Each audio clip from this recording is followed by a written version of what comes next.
in Rhea's ass. That's what yours is. I was classy. Yeah, but I like that you still kept the referee's face in, like, ooh. You gotta keep him in because he's going, ooh. That reaction is hilarious. The exact ref I refer to as Thirst Dropper Jones ref now.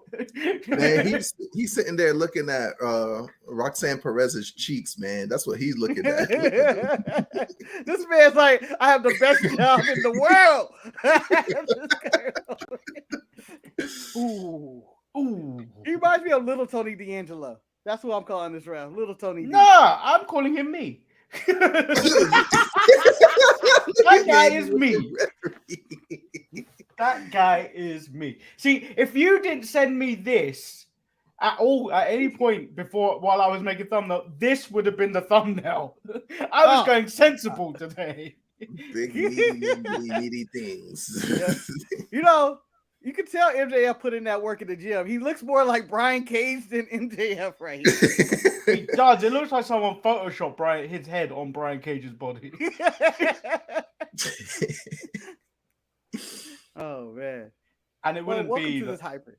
Yeah, it wouldn't be a normal show if I didn't include this particular image. This image just follows us. This is a Thursday show image. Nah, I know you have. I know, Manny, that you have a Mandy Rose shot. It's gotta be. Come on. Gotta be. I was contemplating if it was gonna be Mandy or Rhea.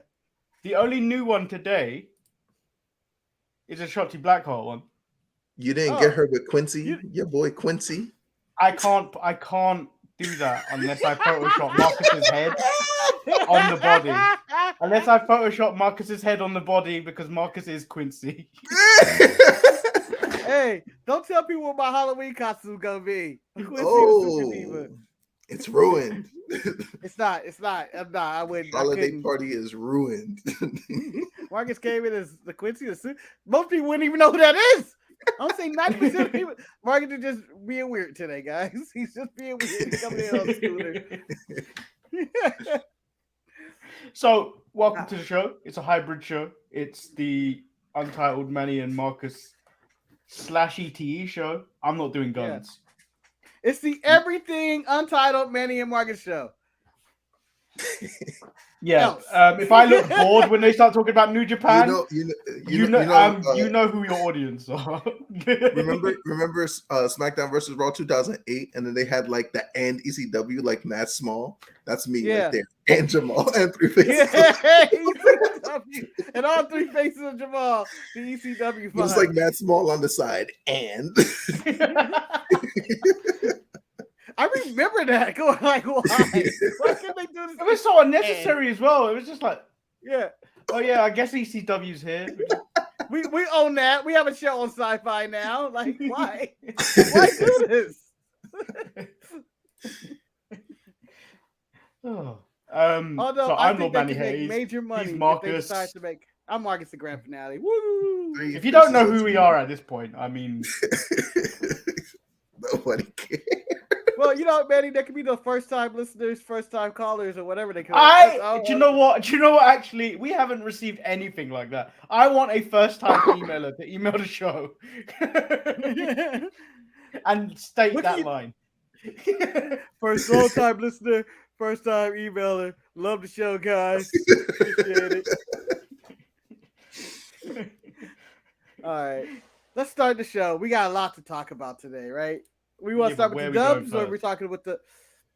I go with the dub. Let's talk about the Dynamite. We do it in order. This is supposed to be the Thursday, Wednesday show, but we're not going to do it in order by the day. We're going to do it order by content. So basically, NXT and AEW happen, and then we'll get to everything else accordingly.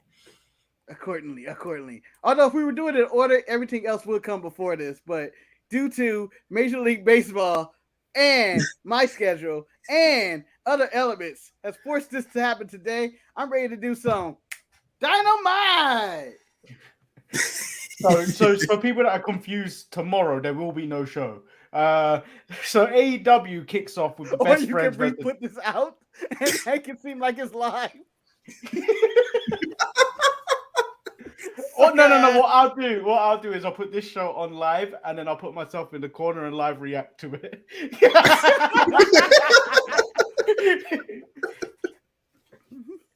He said that.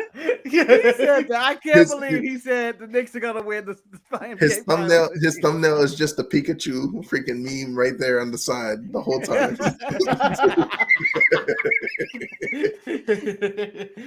So it kicks off with the Best Friends versus the Death Triangle. This match was pretty decent. Pac still using that fucking hammer shit again. When did the hammer thing actually start? Well, it's so scarce on TV, so you never really remember it happen. So Phoenix stops him from using the hammer. Like, we don't need to do this, and they still win. They still win anyway. He's the bastard. He has to use it. He must use it. He's got to use it. I didn't know his bastard's birthright was that he had to use a hammer, where they had clearly the advantage over. So is this mythology just a budget Thor with no powers whatsoever? I mean, it's not like they could lose the trios titles by disqualification unless they can. That's true. We don't honestly know the rules to the trios titles other than that 3 people can have the belt at the same time. I think AEW statistically have only ever had like 3 or 4 disqualification finishes, even though there could have been a multitude. Even though there could have been a multitude of them, they've only done 3 or 4 kind of DQ finishes in their history. Yeah. Yeah, I thought it was a good match. You know, I'm ready to believe that I can't hate any Rey Fenix matches. I think that he's one of my top guys.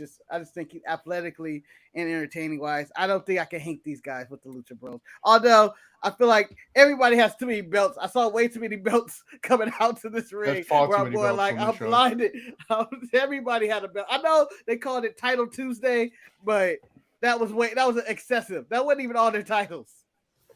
I just want to point out, we said Pac says stop hammer time. It's correction. JBL Suit says stop hammer time. Because that suit was ridiculous. Man. We move into the second match of the night, which was Toni Storm versus Shida for the interim women's AEW championship. I thought this match was probably one of the better matches of the night. And Britt Baker and the rest take down Toni Storm. Britt Baker's then run off by Saraya. And then the tiniest woman alive, Riho, comes out and makes a save. My God, it's a 7-year-old girl. You know what Riho reminds me of? Like, remember back in the day when you were like in kindergarten and you were cutting out like little paper freaking people? That's what she is. Little paper person coming down to the ring.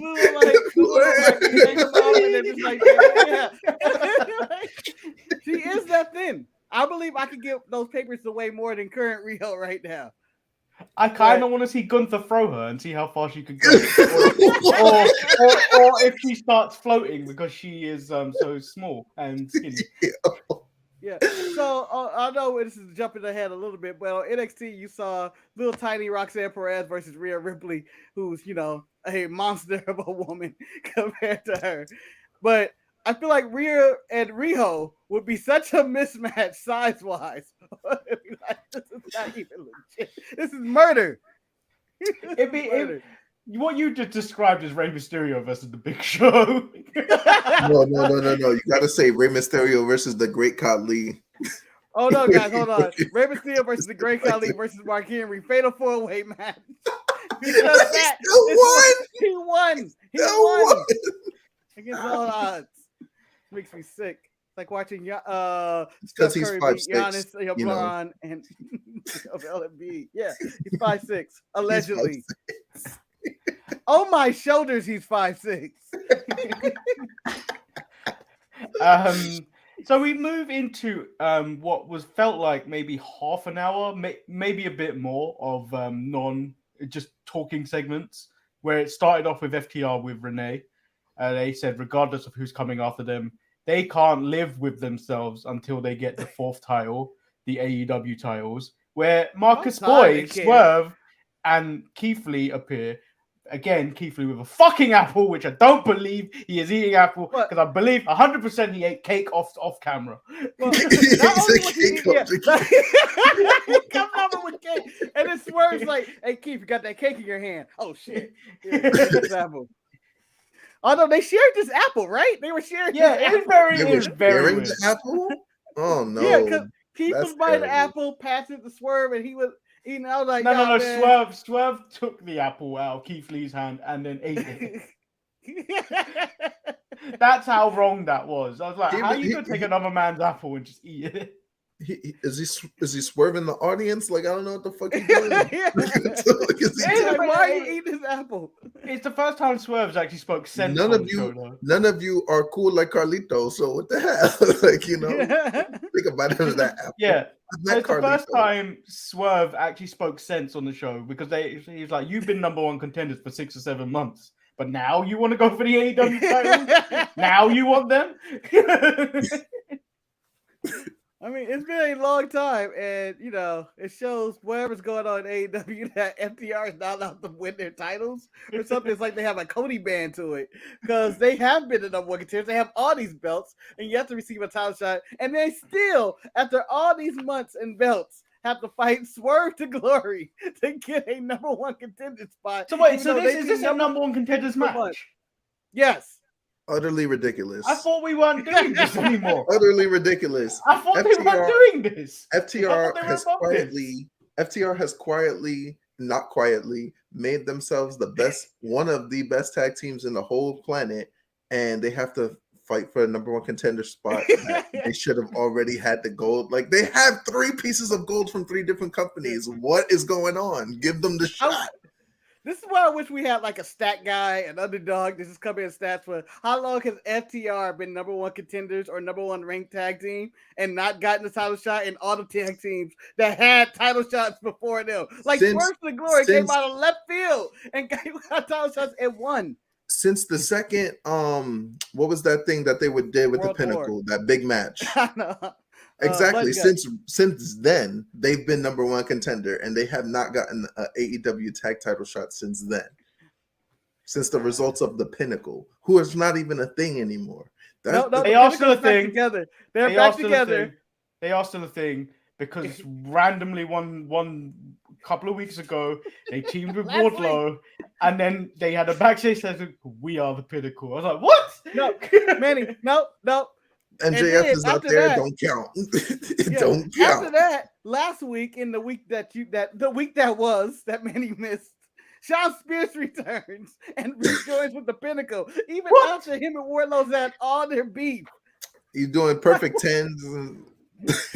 Yeah, I immediately went like this in full Jackie Chan Adventures cartoons. What? How did this team and Wardlow? Him and Wardlow had beef. He was hitting him and he was teaming with MJF. It made no sense that the Pinnacle is back together without MJF.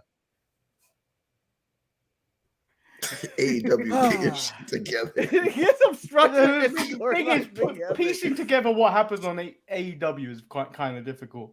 So Jay Lethal demands a rematch against Darby Allin because reasons, and then they beat up Darby and then put him up, and then he's putting a figure 4 with the shutter down on Darby Allin's chest. That made me laugh. Because I didn't know what it added to the figure 4. Although I'm assuming it hurt like hell with a domino and leg bang. And then we get what possibly may be contender for promo of the year. Before we get into that, Darby had that shit coming. I'm just saying. Really? Jay Lethal offered to shake his hand a week or 2 ago, whatever. And then Darby threw the first punch. Darby threw that first punch. No one else was fighting. Darby punched him, and Lethal was like, fuck around and find out. He knows that Jay Lethal is not to be trusted. I'm pretty sure he watched Jay Lethal in the House of Truth, and when he was in Los Ingobernables, and when he was in all these other groups that he was in, he is not to be trusted. He knows He's a young Jay Lethal. He's young Jay Lethal. Fuck Darby Allin for throwing that. This is businessman Jay Lethal. Yeah, he wasn't about to fight him. He wasn't about to do that. This wasn't This wasn't a premeditated attack, although it looked premeditated after they did it. Darby threw the first punch. Darby deserves his ass whoop. I'm just saying. Did he fall? Did Darby Allin fall? I don't You know. did he Got fall? to the ground. I don't know how he got to the ground. Honestly. This is what happens when Sting ain't around. Fuck you up. You ain't got your 60-year-old dad around.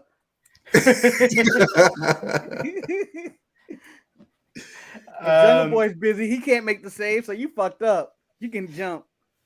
Yeah, so this is possibly contender for promo and confrontation of the month or the year, even with MJF and William Regal. It moved me.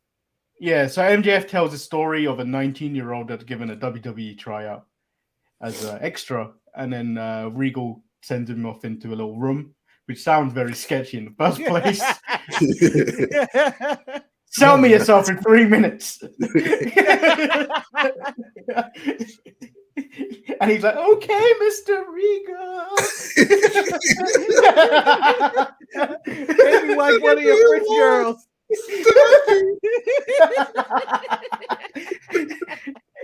And then when Regal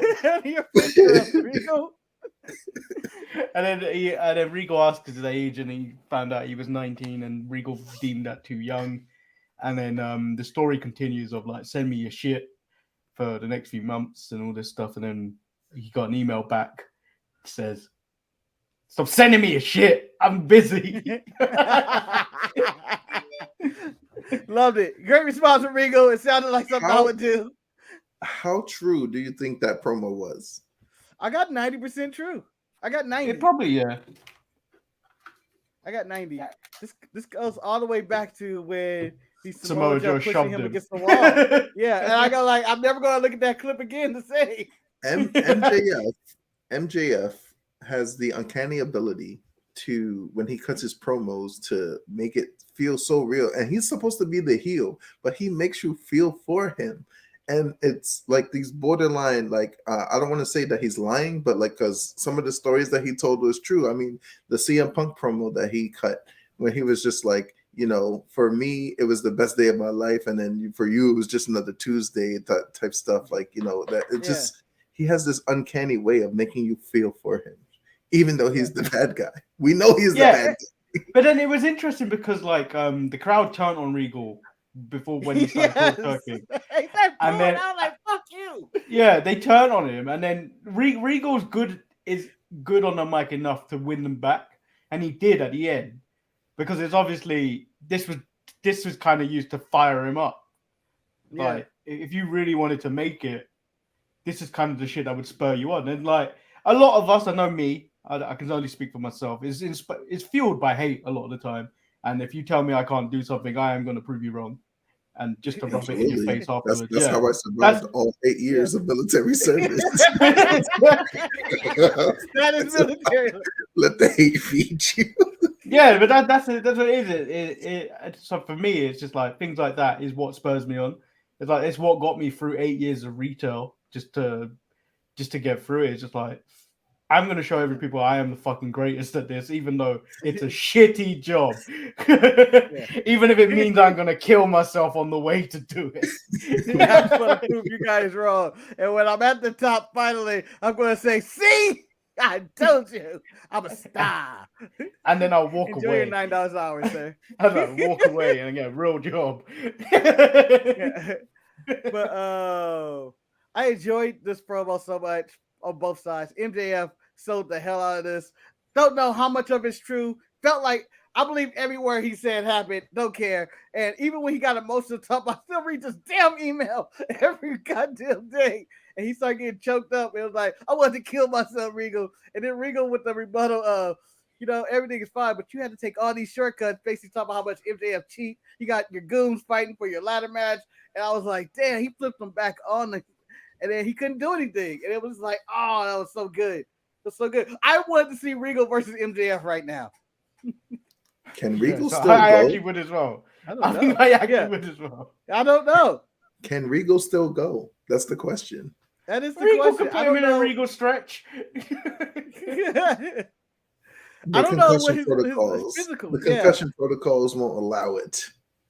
I don't know. I don't even know what Regal's situation is. But then again, they got Sting fucking flying off of ladders and shit and doing like, you know, House of Horrors matches and stuff. So, I'm pretty sure Sting clears himself. God, you, Dr. Sammy. I am. We didn't use doctors in the 80s. I can see Sting going, like, I am cleared. We didn't use doctors in the 80s. We used cocaine and pride. That's what we did. So he we swings move the bat into... like this. He's just like this with the bat. We move into the Ring of Honor title match between Chris Jericho and Dalton Castle. I just don't like Dalton Castle. I just don't. He does nothing for me. He does nothing. You don't like the peacock? I enjoy the pageantry. Then when the bell rings, I'm like, fuck this. I don't care. This was a really good match, Manny. It was a good match. He's out here working. I like everything about Dalton Castle. I enjoy all his matches and stuff. Do I feel he should have ever been Ring of Honor champion? Absolutely not. He's a good mid-card act. But I don't hate him like you, Manny. I think he's really good. I thought this was one of the better Jericho matches in recent time. This is the one of better Jericho matches. Let's put that in perspective. Jericho's matches, not Dalton Castle matches. Yeah. Jericho's matches. Dalton Castle made Jericho look fucking fantastic. Yeah, because Jericho's slipping. And then Jericho went off the ROH commentator. I can't remember his name. Ian Riccaboni. Yeah, that's the one. And then Jerry Lynn. Not Kevin Kelly. Not Kevin Kelly. Well, I was like, it's the name that I can't pronounce. Riccaboni. Oh no, I'm so for everything that Jericho did here. Although if it was Kevin Kelly, this show would be called Untitled Manny and Marcus, everything else. The Kevin Kelly Memorial Show. You would have loved to see that if the Jericho Appreciation Society had Kevin Kelly there instead of Ian Riccaboni. You would have been at your TV like, get him. Yeah, but I tell you what, Jericho went off of someone else I hate. Jerry Lynn. He went after Jerry Lynn. I've hated this man since the dawn of TNA Impact. He went after Jerry Lynn, and he then gives him a tombstone for his troubles. Now, I like Jerry Lynn's matches with RVD. There were some matches with Jerry Lynn in the past where I'm like, Jerry Lynn got it, but I turned on Jerry Lynn when he became Ring of Honor champion. I hated him as Ring of Honor champion at that current moment, and I wanted to see him. Was that your turning point? I think mine was when he was X Division champion. My starting point was television championship matches with Rob Van Dam, Mr. PPV. No, we talking about when we started to hate him. Is that when you started to hate him? No. I never hated Jerry Lynn. Ever. Okay. During his X Division run, during his Ring of Honor run, I never hated him. Ring of Honor run, Jerry Lynn. I was like, it's enough, old man. Let's go. Enough, old man. Just old. That's enough, old man. Nah, we've had better champions. He was doing what Dustin Rhodes is doing now, being the old man that could still go. But not the champion. He should never have been Ring of Honor champion. Not at that stage of his career. When Bryan Danielson and Nigel and Tyler Black's are walking around, your champion is Jerry Lynn. Get him out of here. I know he eventually lost it to. I mean, Pro Wrestling Noah had Kojima as their champion and Great Muta as their champion, and they have people like Go Shizaki and freaking There's a difference between them and Jerry Lynn, and the one difference is they have personality. Jerry Lynn is as bland as it can get when it comes to personality. What personality does Satoshi Kojima have? Hold on. Why do Japanese? It's important to me. Why do you insist on protecting the most boring people in wrestling? Jerry Lynn is not the Jerry Lynn is the most boring. He's what he to me, he you was protect Jerry Lynn. You somehow always want to protect Kevin Kelly. I don't know why you're in this Kevin Kelly defense club. You're the only person on this. You're the only person on this network. Don't forget Nick Aldis. Nick Aldis. I'm out.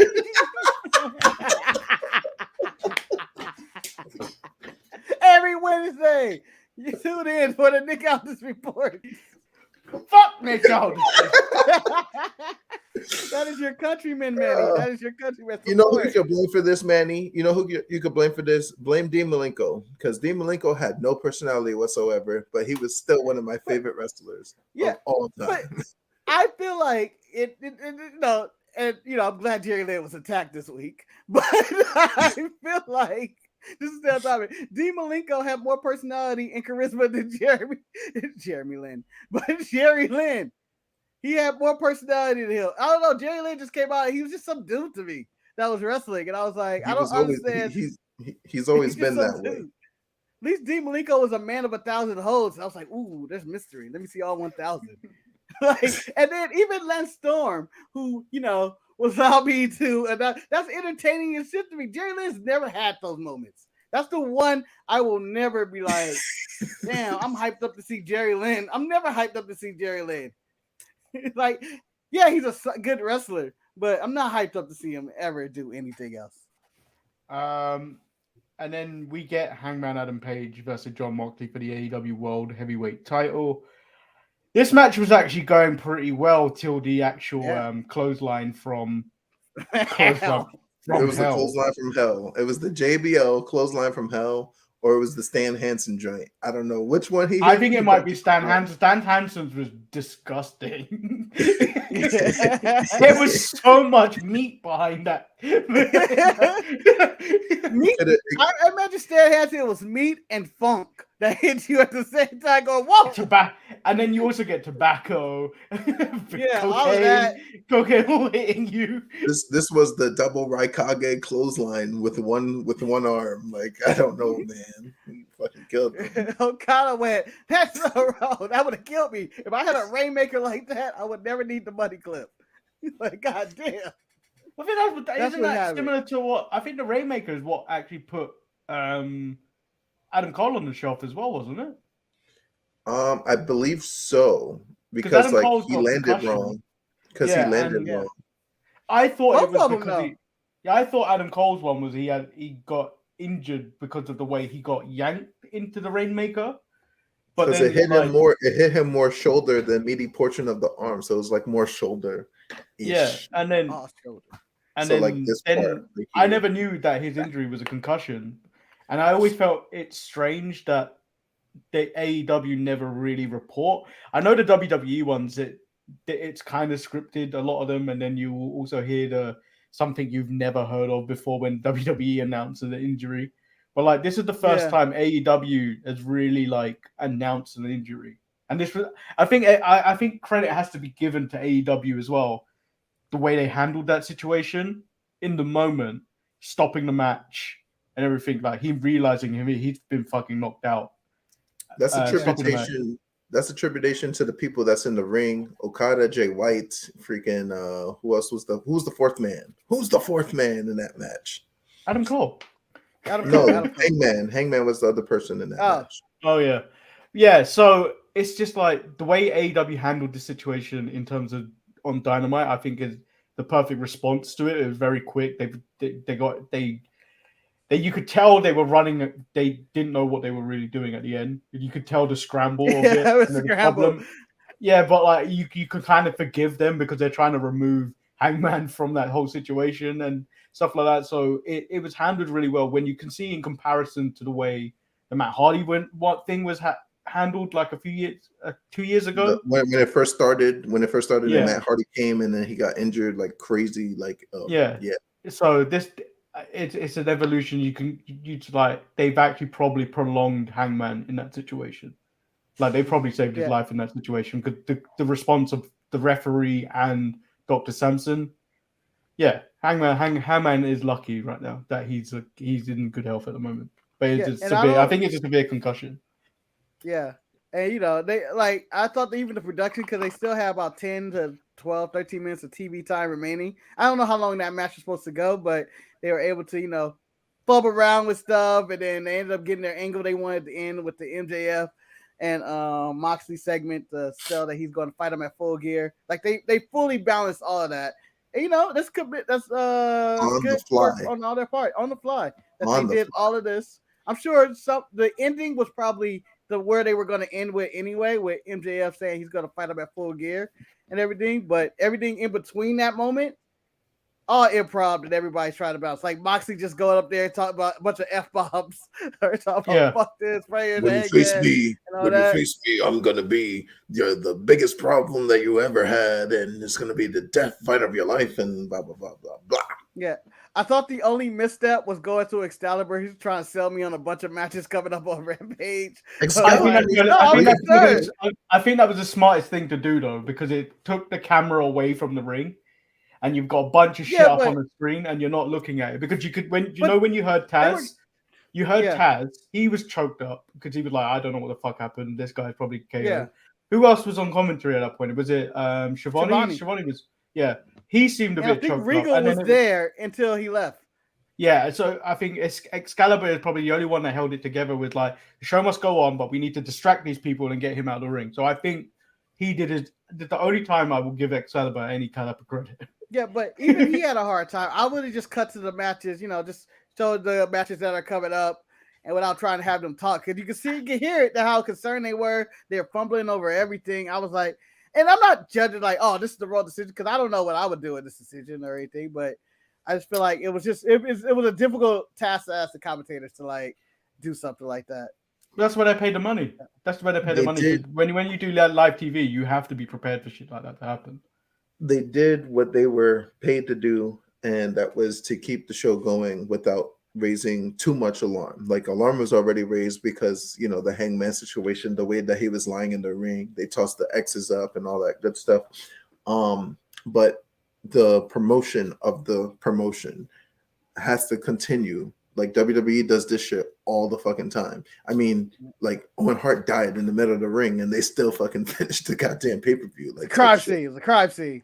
Yeah. Damn it. But like, you think like when things happen, like in the middle of the match and things like that happen, how they react to it. Like, do you remember that match with Enzo when he just ran into the ring rope and knocked himself out silly? Yeah. And they still managed to carry it. They still found a way to end the match and then move on. Because like, I think if they ended abruptly, they would have just added more to, AEW, they don't know what they're doing. It's just chaos over there and everything. Because like, there's already a storm in terms of the company with what's going on backstage and everything. So there's already a shitstorm already over there. So I think the way they handled this is probably the best way they could. The best way in the situation. Yeah. They deserve their points for this one. They really do. They really this was a class move on their part. Everybody, Hangman's now safe. He just had a concussion. MJF tweet was hilarious. Like, oh man, I put prayers out there. Now I look like an idiot or whatever. He's okay. But and I don't think anybody was at fault. Jon Moxley just did a rough clothesline. It was nothing too hard. It was just Hangman. The way he decided to fall down, he just fell on his face. But it's so weird that like sometimes you see some of the craziest shit in wrestling, but it's normally the most simple things where people get injured. Yeah, like a DDT, a pile driver, a drop kick. Sid just jumping off the rope. Ugliest injury ever. Seth Rollins power bomb, buckled his knee. Yeah, I mean it was Kane, but shit. Or that time, who did Samoa Joe injure? It was not Tyson. Tyson Kidd. Yeah. He ended his career. Doing a muscle buster every single time he does it. It never hurts anybody really. Bang, one time, ended somebody's career. So it's always simple thing. Even Goldberg's kick on Bret Hart ended his career. Shuffle sidekick to the side of the head and Bret Hart's career. Draws getting paralyzed because of D'Lo Brown. I mean, like, it's just it's crazy. The little things, and it shows how dangerous this sport, the show, and everything they put together is. And any given night, it could be anybody's last night for something similar like this. And hopefully, Hangman's handled well. They're not going to just throw him back out there. Yeah, but they won't. I'm looking at you, Dolphins. I'm looking at you. Looking at you, Dolphins. But that wasn't the end wrestling handling injuries better than football. It's a problem. So that wasn't actually the end of Dynamite. Regal's clearly got in MJF's head from the promo earlier, where he's decided to cash in the chip. He was going to cash in the chip right there and then, and he pulls. So that's how it works. Till it he works backs like Money in the Bank. Yeah, till he backs out of the ring and says he's going to cash it in at full gear and he's going to earn it for the first time in his miserable life. He's going to cheat. He's going to cheat, and I'm going to love it so much. And he's going to call there and say, "I earned this. I earned this." He's going to cheat so much. He's got to sell it, man. He's got to hit him with a low blow, brass knuckles, the chip itself. He got to do something.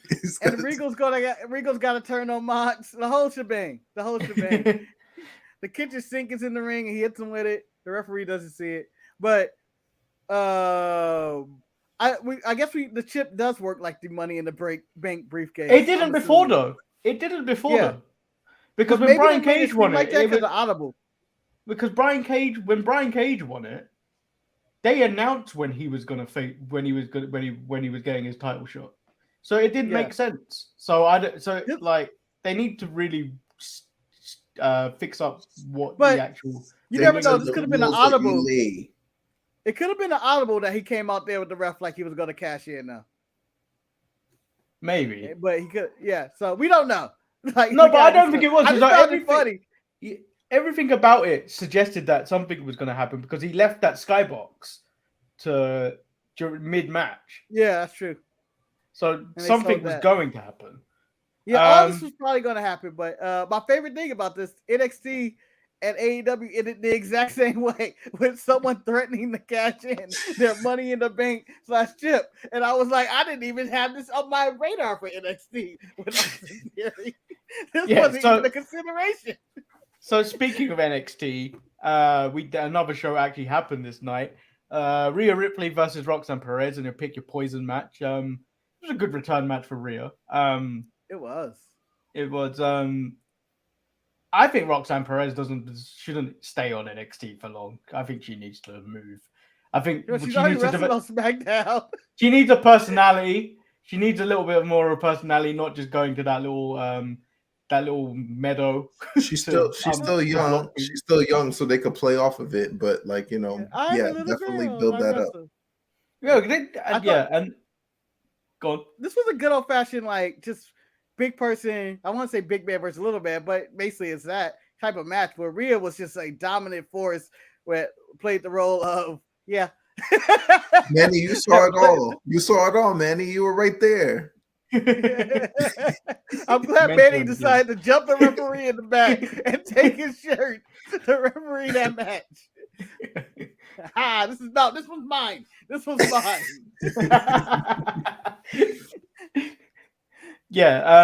And then so this was a really good match. Then Tony Judgment Day was here. I didn't expect that. Yeah. Well, they needed to remind people NXT is their yard. The whole of champions except Dominic. Except Dominic. Dominic should have been where he should be. Where he should be. I feel like Judgment Day should have rolled up, left Dominic there, and left. Then wait, Electric Lopez, Dominic? We're going to move into a different direction. Or this is exactly what they could do to help Dominic build more, get more reps in the ring. I mean, I know that he beat AJ Styles this freaking Monday and everything like that. He did. He beat him, but all by himself. Honestly, his first time in his miserable stinking life, he earned it. But to get him more reps, have him featured with the Judgment Day on NXT, have him do the NXT matches, and then spread the Judgment Day around. So that's what it is. It makes complete sense to do that. And I was watching What Culture News the other day, and they were talking about the Elektra Lopez and what is that? Why have I blanked on her name? Zelina Vega Switch. Is because someone went, I don't think I like the matchup of B-Fab versus Elektra Lopez. That's actually why they've said, no, go get your reps in NXT. That's why they did the switcheroo. That match got so many people fired last time. Oh, man. So because of that terrible ass match, that's why she didn't get called up? Just because B-Fab returned? That's messed up. She was about to get her call up. Nope, B-Fab is back. Oh, damn it. Again, I feel like Elektra Lopez is the original iPhone, and Selena Vega is like hitting the iPhone 14. It's so much of a better. She's a better wrestler, and better talker. I would not compare. It actually makes sense to have Selena Vega with them. The same. It actually makes more sense to have Selena Vega with them anyway, because she can talk and get those three over. And she can wrestle better. Yeah, she's much better. She's much better. She's much better. She's a better upgrade. And she's smaller. And she's smaller than them. Yeah, and Lopez towers these guys. And she's supposed to be like female help. Like, no, she towers them. Also true. I never even considered that. And with the poaching going on, you bring Andrade and Legado together. That's a team right there. That will be the ultimate team to beat. Like if they do steal Andrade back, which seems like the goal. Andrade needs to, like, if he does come back to WWE, he got to get on board with Legado, right? And then also bring in Angel Garza and Humberto Carrillo to make like a nice little Hispanic faction. Like, they need it'd be the biggest faction in WWE. But that's the good thing about WWE now. It's faction shit. Like, think about it. There's so many factions going on where it actually makes sense to do that kind of stuff, but like spread it out. Include wrestlers in it. So like even those people. Do you know how we had that conversation yesterday of potentially WWE with bringing people back, mostly mid-carders, is gonna, if they keep doing it, you're gonna end up with a bloated roster again. But if you enforce this kind of faction warfare, they'll still make TV. If you have them in the background and stuff like that, they'll still make TV. And that way, they're still kind of relevant, because then you can throw them into matches and stuff. And then the main guy, like Roman, like the Bloodline, Roman is not wrestling every week. The emphasis is on everyone else, which makes it better. Is if certain guys don't compete every week, but they're kind of just there. This is like, the New Japan Pro Wrestling route. This is I think that's what wrestling route. This is the Pro Wrestling Noah. They have all these groups and these factions of people who matter and don't matter, and they make them matter just for the sake of the group. Yeah, it feels like Triple H is trying to build, like, he studied the wrestling landscape, and it feels like he's trying to do stuff like that. And then, you know what? It also feels more organic than I feel like it should. Like, these factions don't seem like, oh, they're just forming a faction. No, it seems like it fits well into the story. Like, Dominic joined Judgment Day and all that. I mean, Judgment Day original start didn't feel like it. The build-up alone. The build-up to Dominic, yeah. And then the Bloodline continues to expand, even with Sammy. Just all seems like it's natural. It's not like a forced faction getting together. Yeah, like, and then it's like you've got Return of the Pinnacle or whatever. Yeah, but then like within that, everyone's got their kind of little inner stories going on. Like the Judgment Day all have their beef with one initial person, but they've got things that break away into other things. Like you initially had Dominic and his dad, but then you've had Finn and AJ, and then it's all interlinking. So it all interlinks. It makes it quite interesting to watch. But then we move into a guy that I don't like. Tony D has a life lesson to give Stacks. Tony D's got an opponent of choice. I don't know why. Put him to death. And I don't understand why he's decided to lure Shinsuke Nakamura over.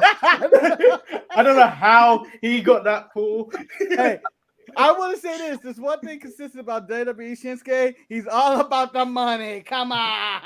You saw him in those, Toyota commercials? Come on. All about the money.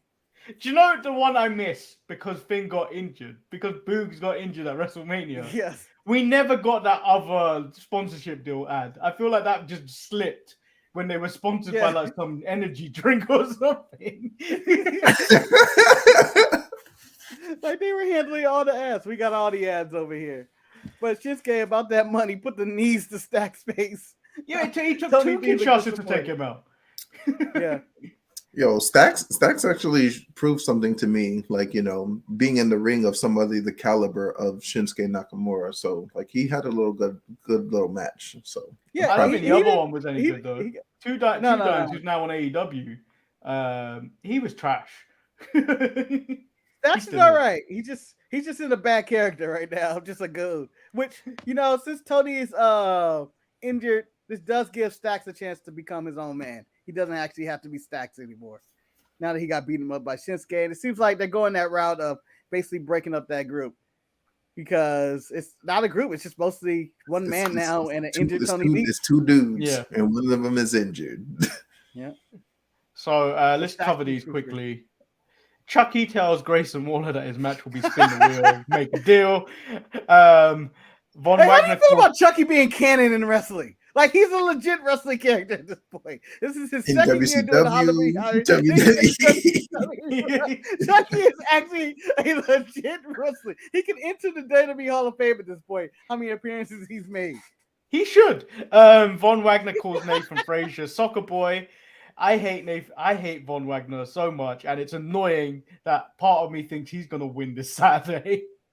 Oh, can I also say shout out to we worked on the show last Frazier and Axiom. Axiom? Am I saying it right? Axiom. A-Kid. Just call him A-Kid.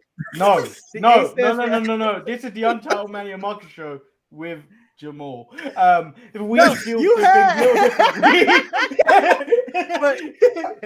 I honestly have that as one of my top 10 favorite matches this year. Was their best of 3 series, the final match?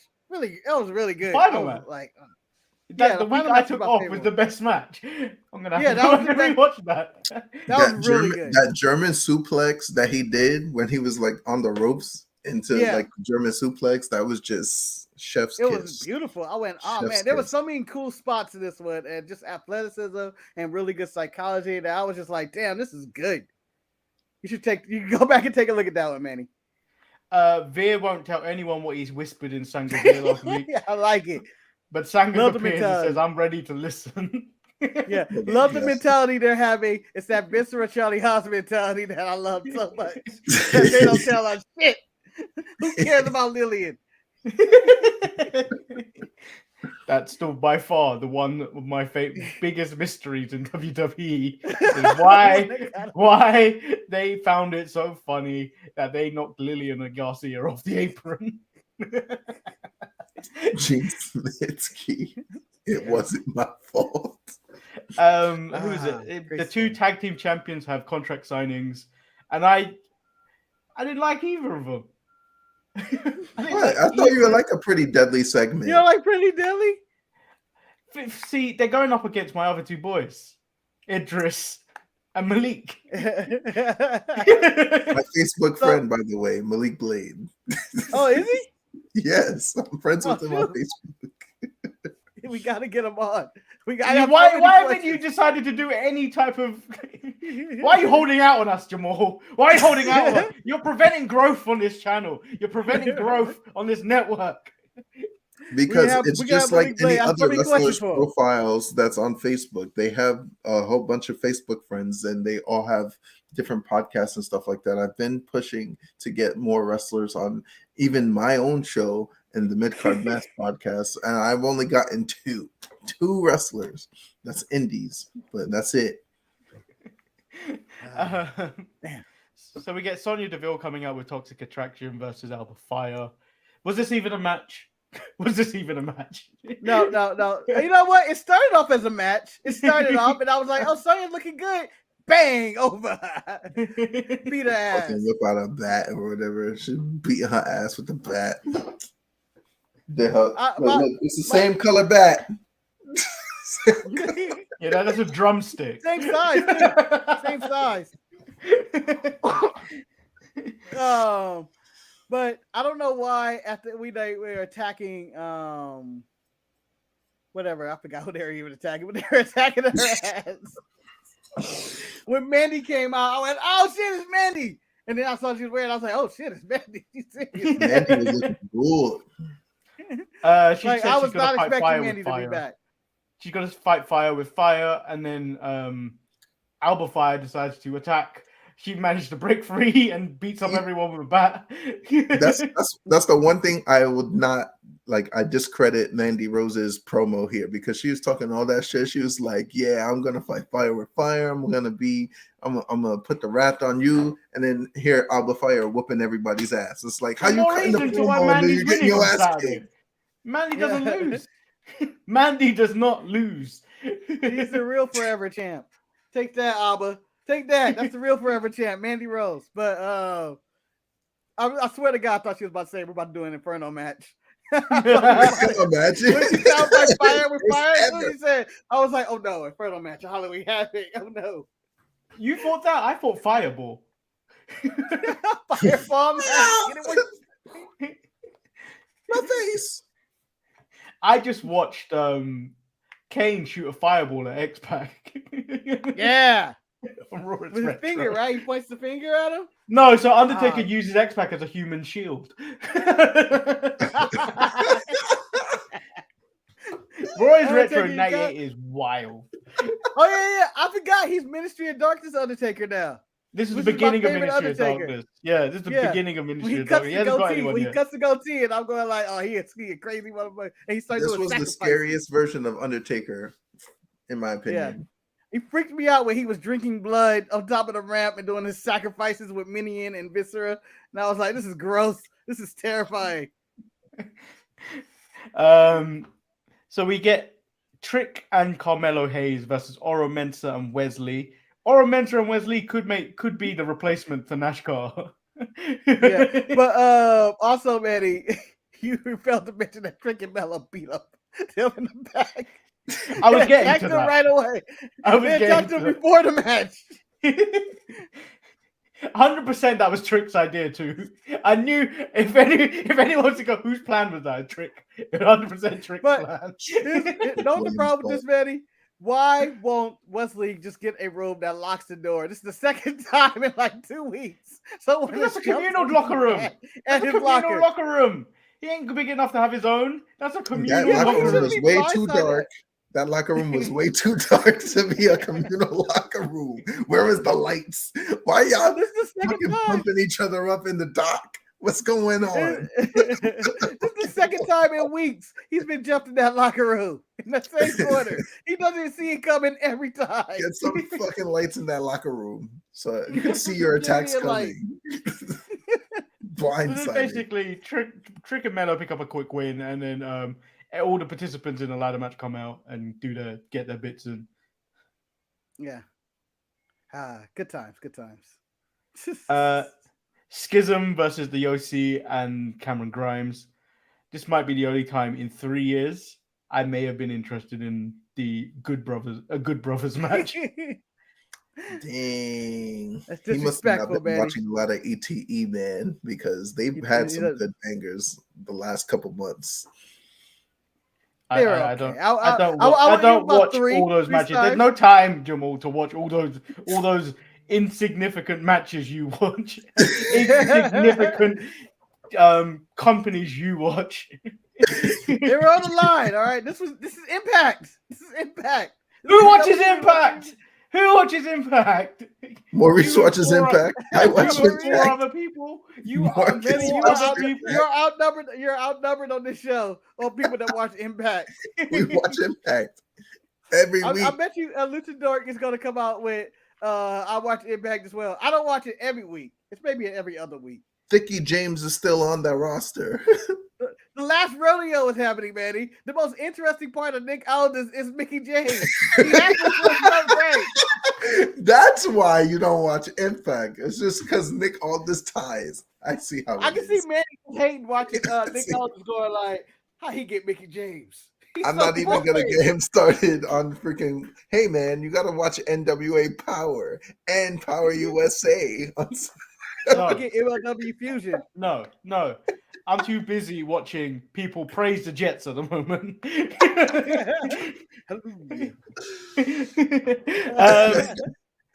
So Schism, yeah. So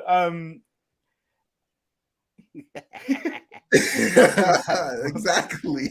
Impact is around, and you know what? Impact deserves more credit than they get. They are literally the number 2 show behind AEW. You don't even rate WWE anymore. They're just there. They exist. They're like the sky and the sun and the moon. And then there's number 2, AEW. And then there's watch him say some other place that like no one's even heard of. House of Glory, Manny. Yeah, I don't care. I don't care. If it doesn't come Make on, Fontil's mystery opponent. if I have to search for it online, it doesn't count. I need it to be on my TV when I turn it on and it goes, oh, look, WWE is on there. Satellite TV where it's on available. I don't have to go looking for it. I don't want to have to go looking on sketchy websites where I have to turn on an ad blocker just to watch it. And then you click on something and they're like, no, you can't view it unless you turn off your ad blocker. I'm fed up of all these outside outlandish things looking for wrestling. Nobody cares about your VPN problems. Get the VPN and then you can watch it. I will not get a VPN till they decide to sponsor us. Because I am all about that money. Money. Maybe on some shit.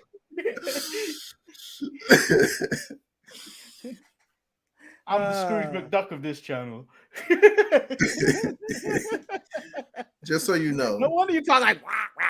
Just so you know, Impact is on television every week. In the USA? In the USA? No, I don't even have that channel. It's not. I don't think it's available in the UK.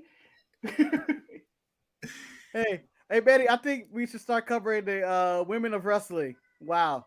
We should start covering it. The AJ Lee Rand show. I'll be like, wow, actually, I don't care about that show. They come on at 2 in the morning in here. And ever since they got rid of Tessa Blanchard, it started getting a little better. Nah. See, I like my wrestling with a bit of toxicity. Bring that racist woman in there. Leave her there. Where do you think they come from? AEW where do you think these people come from? That the wrestling that you watch, from the shows that I watch, they grew up in the shows that I watch to get to the shows that you watch. Unless Michael Cole acknowledges that they exist, I do not care. It can't be nobody else. It has to be Michael Cole. That's so true. Michael Cole's on some bullshit these days. When he was talking about LA Knight, he's come a long way from Championship Wrestling Hollywood. And I was like, what? Oh, you need to shut up. That's good for us. One thing to go PWG, but now you go Championship Wrestling Hollywood. When does it end, Michael? When does it end? He had to say Championship Wrestling from Hollywood because he couldn't say NWA. Yeah, but I feel like he went all the way back. I don't think he can. Let's get back to NXT, where we get a split screen interview between Damon Kemp and Julius Creed, and I am starting to feel like Damon Kemp may be inspired by the man over there. Damon Kemp,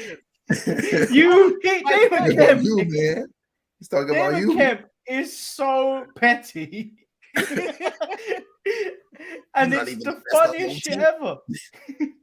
You're not even the best brother on your team. You're not even the best. You're not even the best person in your family. Oh, you mean my little brother, huh? Oh, gas. Like that's a shot to him. Oh, Damon Kemp is everything that Gable Stevenson should be if he fucking learns how to wrestle.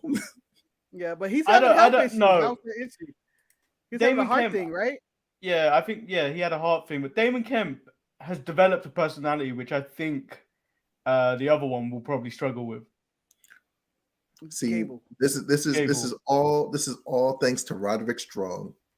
Let's thank Roderick Strong for when no one else is thanking Roderick Strong for anything else. We might as well. It's I honestly hope Roddy gets to go to SmackDown or something. I mean, he's too good to not just be on a real show. NXT is a real show, but he should be on a real show with a bigger audience. I mean, he has no personality, but you throw him out there with his wife. Like Gunther, with his wife.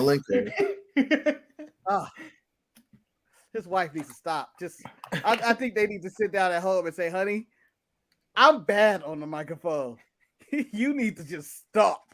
You're bad on both the ring and the microphone. I'm like the best in the world in the ring. You don't have a fraction of this. A fraction. I'm sorry. So it's announced that Shotzi Blackheart will be the host of Halloween Havoc this weekend. This is when Zion Quinn decides to think he can be a co-host, and then Marcus will. Yeah, and then Marcus also comes out and decides he also wants to be co-host. I liked your outfit this week, Marcus. Like, all nice and purple. Like, you're going for like a. Are you going for Judgment Day vibes? I was going for Judgment Day meets Prince. Although I do feel like Judgment Day. That was yesterday. I think I said this. They feel like a Prince tribute band. Like at this I said that in the comments. Yeah, that was you. That was you. Comments. I tried to remember where I heard it, and I was like, I can't hear it. Yes, yeah, and then we want to. The artist formerly known as Prince. I want to rename Coup de Grace the Purple Rain. Yeah.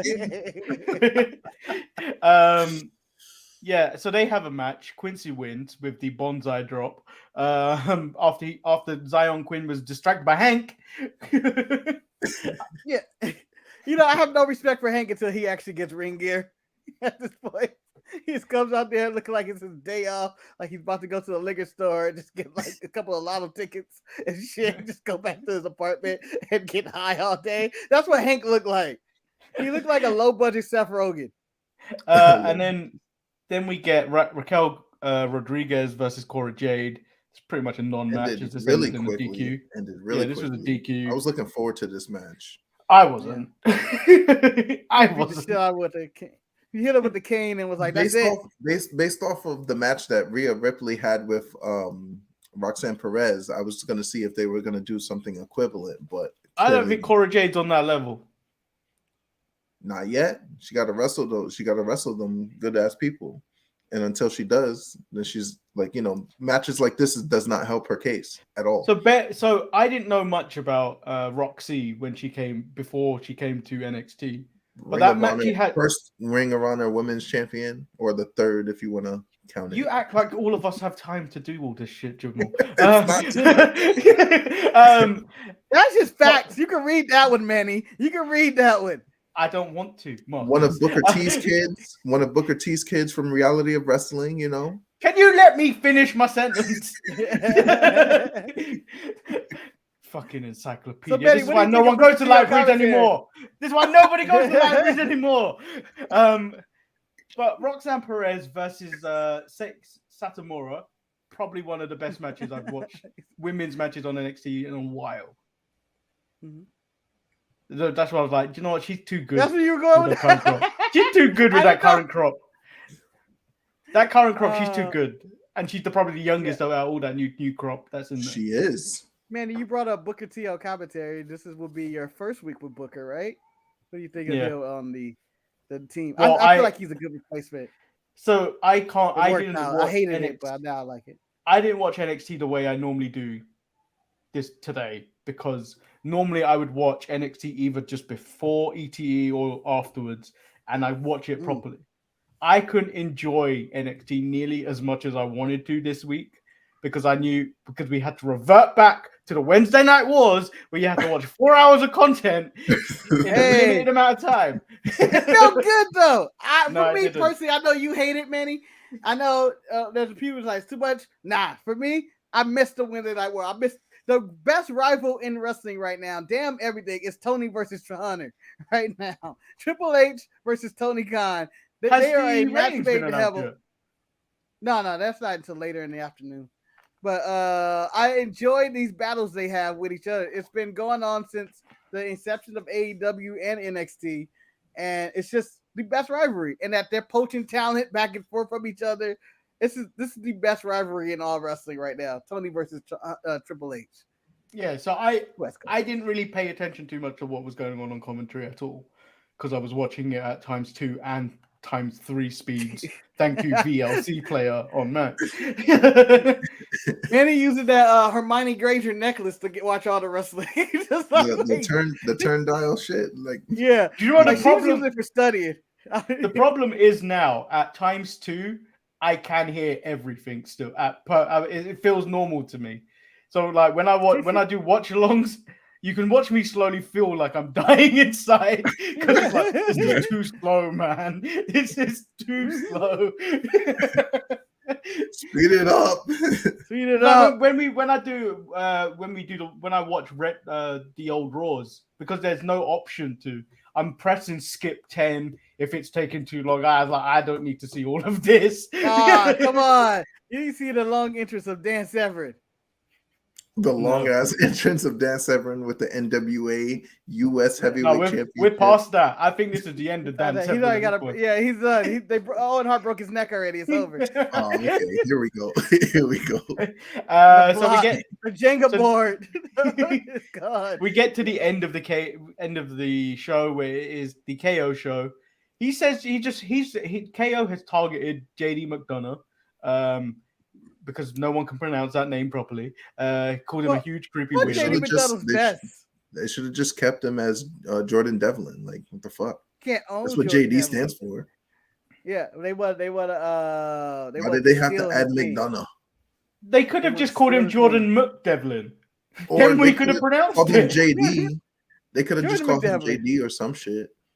No, because there's only one true JD, and that's JD from Scrubs. All right.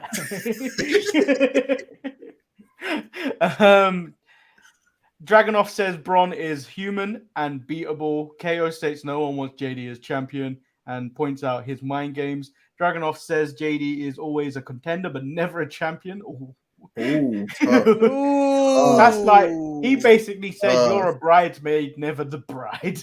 He said you're the Buffalo Bills. Damn.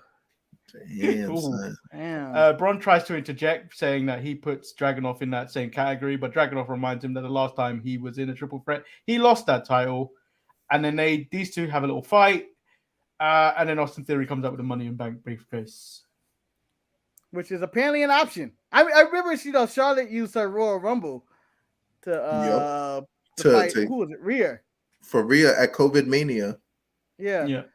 And so I never even considered the Money in the Bank would be used on NXT, but now that he threw that out there, it's the only option. It's his only option because Roman will beat that ass. The bloodline. It makes sense for him. If he tried. It makes sense for him to do that though, because he's current. It's been pointed out online that he's on a 15 loss losing streak, and then he could use the Money in the Bank to bring it to the one that matters, the championship match. And then be the NXT champion. I think he could probably become the face of NXT, get more reps in there, and then eventually evolve into. It's not a pun, or was it a pun? Because if it was a pun, it was a great one. It was a great pun. And man, that's why I paused. We're throwing all the indies onto you, Manny. You're now mentioning. I'm sorry. These Evolve isn't companies that aren't on national television. Evolve is owned by WWE. I know that. Just like how I know Progress is also owned by WWE. Yeah. Yeah, so he can evolve into a bigger star without having that big spotlight on the main roster of being a champion. Because if they threw those titles onto Austin Theory right now, that could make him break him very quickly. It could make or break anyone. Like there's a lot of people that was world champions back then that should have been world champions. Jack Swagger or Jake Hager. I'm looking at you. Freaking Dolph Ziggler stealing money for 15 years. At the time that he became the champion, looking at him.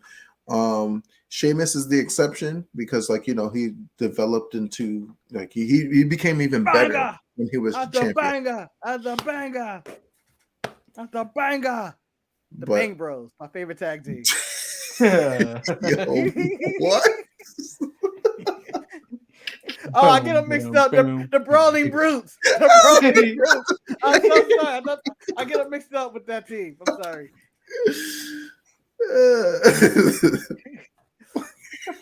But yeah, Theory can run the show. He can easily be either he could either be Seth Rollins and cash it in and be on Raw every single week, or he can cash in on NXT and be the face of NXT and you know what? Be the foil to Braun Breaker or Dragunov or whoever is on there. I mean, NXT could use a really good heel champion. So here's the thing too. Like, even if, for example, like Austin Theory ends up winning the NXT championship, right? He could still be on Raw doing Raw shit as the NXT champion. And then it'll raise the stock value of NXT whenever he's wrestling somebody because he's on Raw every week. So it just raises that stock. he can cruiserweight title the shit out of this. Whatever. Which didn't I work feel out like so well for the first time. the way they did the pick your poison stuff from Raw and SmackDown lot. You would hope that kind of brings more eyes to NXT. I think that was the general plan, and I think if you keep throwing occasional people down there, I think you might have that kind of show where it's just like, okay, it is kind of development. It is development. More people will probably see it, and then you'll be like, oh, look at this person. Yeah. Well, it was like the old NXT when our on WWE Network, where they would throw Cesaro and Natty on there, who are established main roster characters, but they would just show up on NXT randomly and have matches. AJ would show up on there and stuff like that. I think even CM Punk even showed up on NXT one time for no reason. So yeah, I think he did commentary. Yeah, like if they do integrate it more, it will boost a lot of their views, which their views have been going up lately. Which I think ever since they ignored but even in the colorful area, in the Coke and Gold era, they're still in the same views. I think they're gonna do well. It's Coke and Gold. Although it's more orange the way I'm looking at it. Could be the season. So who won? Who won? If this is a war, who won this week? Who you got, Manny? It's tough. I want to say Dynamite. NXT. I want to say NXT just because of the way Dynamite ended. I think because of circumstances, Dynamite didn't end as strong as you would have hoped. I think that match would have been probably one of the better matches of the week, and if it had a proper finish. The promo was great, but like outside of that, I think there wasn't too much to pull from because I did enjoy the women's match, but like all the nonsense after it kind of took away from it. So I think NXT for me was a more enjoyable show for me, but when you look at what most people like, you would go AEW probably won. What about Jamal, you? what say you? Who won? I would say that without that injury that happened to Hangman, like Manny was saying, if they finished that match, then AEW would have won. But because that injury threw a wind in their sails, all the focus just went to the health of Hangman. Everything got negated, kind of like if you're like looking at it just subjectively, all of that got negated. Anything that happened kind of didn't matter. They're just focused on the health of Hangman. So then NXT would have won the day because everything flowed fluent and in conjunction with each other. Plus, they have a pay-per-view coming up on Saturday. They're building that up. So, Halloween. Which there might be a watch along to that if I can be bothered to do it. If I could, I might try to join Manny. Who knows? I might. I have to see what my work schedule is. I know depending on how long the show gonna be. If they're trying to go 3 hours, then I'm gonna walk out the middle of it. But friend of the show, Jen, has agreed to do it if we do a.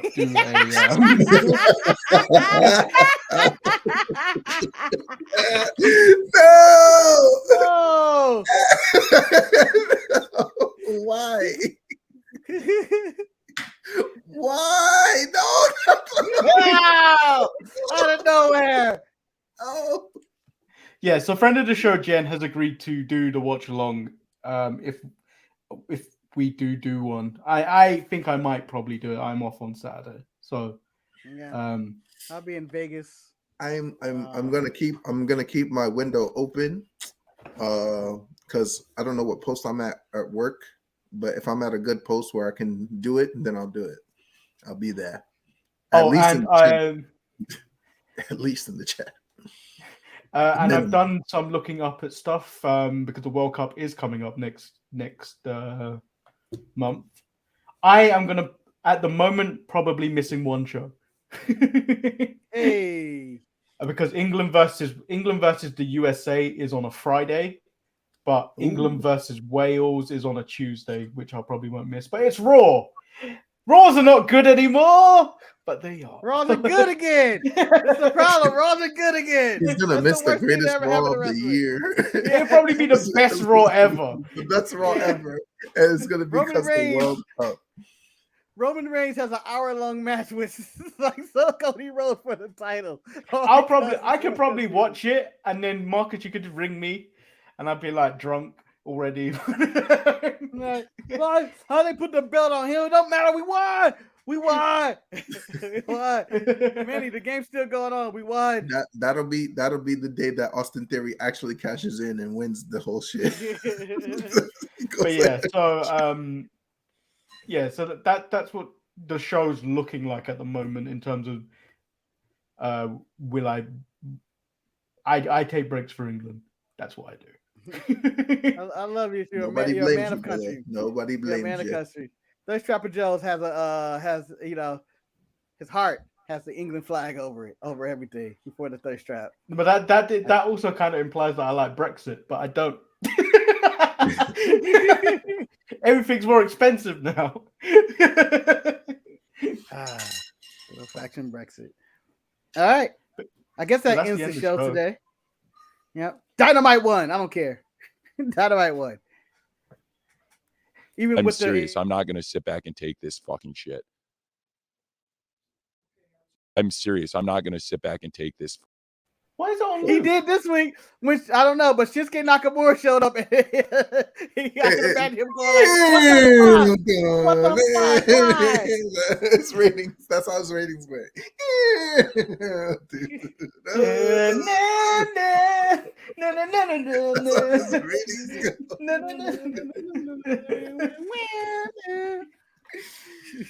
Do everything but the Usos on that fucking NXT this week. So for the rest of the week, I think the only thing remaining on this channel is Raw is Retro on Friday, which is the Bang 316 episode. So make sure you watch that one. And sponsored by the Bang Bros.